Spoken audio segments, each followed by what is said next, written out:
Hello Fake Champ fans, Alex here welcoming you to another Slow Coach's Guide to the Oscars. This is a series where we recognise just how hard it is to sit down and watch every film nominated for the Academy Award for Best Picture. Don't feel bad if you haven't though, plenty of voters don't have time to see them all. Luckily, I've watched this year's nominees and I'm here to help you decide which ones you should check out first. It's a totally subjective ranking from worst to best based on my personal preferences. But first, a quick note for long-time fans who might be wondering. I didn't do one of these videos last year because I took ages to watch Green Book. It's no excuse, but I felt that months after the ceremony was too late to still be talking about it, even for a slow coach. With that out of the way, let's move on to this year's countdown. At number 9, I'm putting Todd Phillips' Joker. Look, this film isn't an intellectual masterpiece like some people are claiming. I found it to be a half-assed imitation of other better films that also annoyingly likes to spell out its message every 30 seconds. Like, guys, trust your audience, we get it, chill. But on the other hand, Joker also isn't an affront to decency and good taste, and I felt that the controversy surrounding it was so unwarranted.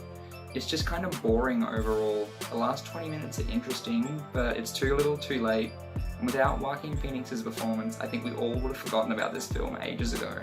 My number 8 choice is James Mangold's Ford v Ferrari. To be honest, from here onwards, I actually really liked all of the nominees, and it's kind of painful for me to put a film this good so low. Ford v Ferrari is a perfect example of keeping things simple and nailing it. It's a tightly edited crowd pleaser that uses its lead star power to full effect and offers some genuinely thrilling racing sequences. And just in case you're not a rev head, the true story is fun and interesting as well. At number 7, I'm putting Noah Baumbach's Marriage Story. So this film is apparently based on Baumbach's real life divorce, but in practice it feels more like a remake of Kramer vs. Kramer. The script and Randy Newman's score feel very old-fashioned. The latter becomes outright cheesy at times and actually took me out of the film at points. Thankfully, Baumbach keeps the focus on the terrific actors he's assembled. In fact, Marriage Story received the most acting nominations of any film this year. You've got Adam Driver and Scarlett Johansson as the soon-to-be exes who will break your heart, plus Laura Dern as Johansson's character's whip-smart lawyer. This is another film that would probably be higher in my rankings if this weren't such a competitive year. My number 6 choice is Quentin Tarantino's Once Upon a Time in Hollywood. If Tarantino sticks to his plan of only directing one more film after this, I have no idea what he's going to do. Once Upon a Time in Hollywood feels like the culmination of his career to me. A love letter to filmmaking from one of American cinema's most encyclopedic minds, teeming with references in every frame. And who would have guessed putting two of the biggest modern movie stars on screen together would be so captivating? With all due respect to Leo, who's also excellent, this is easily my favourite Brad Pitt performance ever, even if Inglourious Basterds is still a better movie overall. At number 5, I'm putting Greta Gerwig's Little Women. I think my favourite thing about this film is you can tell just how much Gerwig admires the original novel. The script doesn't just change the order of events for the sake of distinguishing itself from other adaptations. It feels like an acknowledgement that we already know and love these characters. Seriously, some of their introductions feel like victory laps and almost incited cheers from the audience I saw it with. Despite this, Gerwig still dedicates plenty of time to the classic interactions between the March sisters, such as Meg's curling accident, so newcomers will quickly understand what all the fuss is about. Little Women is a big, warm hug of a movie whose charms are utterly irresistible, with an all-star cast that readily matches the tone of Gerwig's script and direction. My number 4 choice is Martin Scorsese's The Irishman. Okay, let's get this out of the way. Anyone who says The Irishman is too long clearly hasn't tried to watch it in one sitting. This film is an editing masterclass, with Scorsese and his frequent collaborator Thelma Shoemaker making 3.5 hours fly by.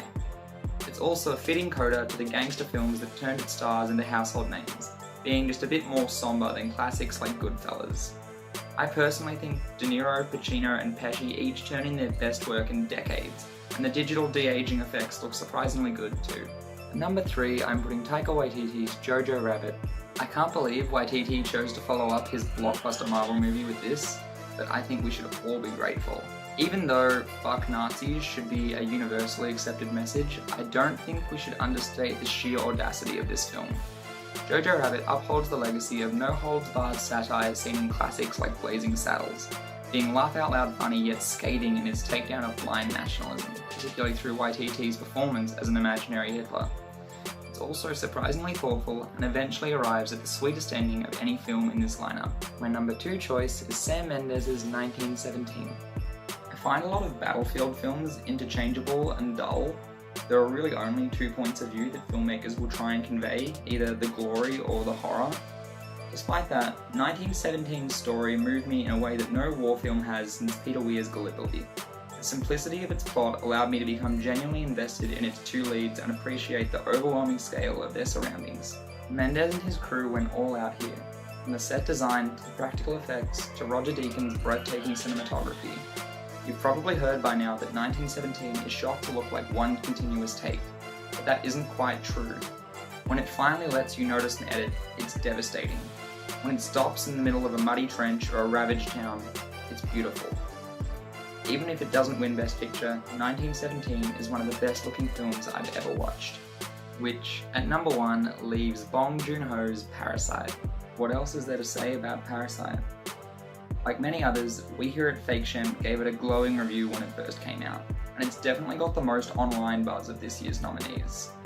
It wasn't the most recent film I'd watched when putting together this list, and originally I thought about ranking it second or third, and then it started winning at other awards ceremonies, breaking into the Hollywood mainstream in a way that no non-English film has ever really done, except for maybe Crouching Tiger, Hidden Dragon 20 years ago.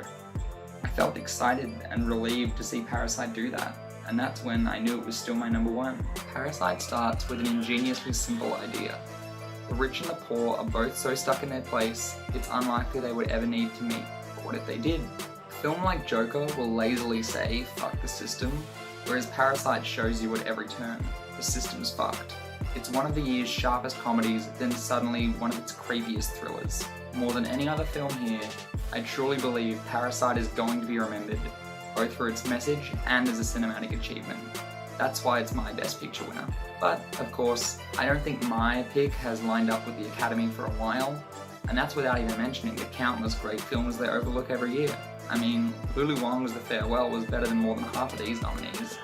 So remember, take awards season with a grain of salt, and instead of a definitive ranking of what's best, try using it as an opportunity to watch something you might not have otherwise. I've been Alex on behalf of Fake Shemp. I hope this video helped you add a few films to your watch list. And if you have seen any or all of this year's Best Picture nominees, let us know what you thought. Thanks guys, bye.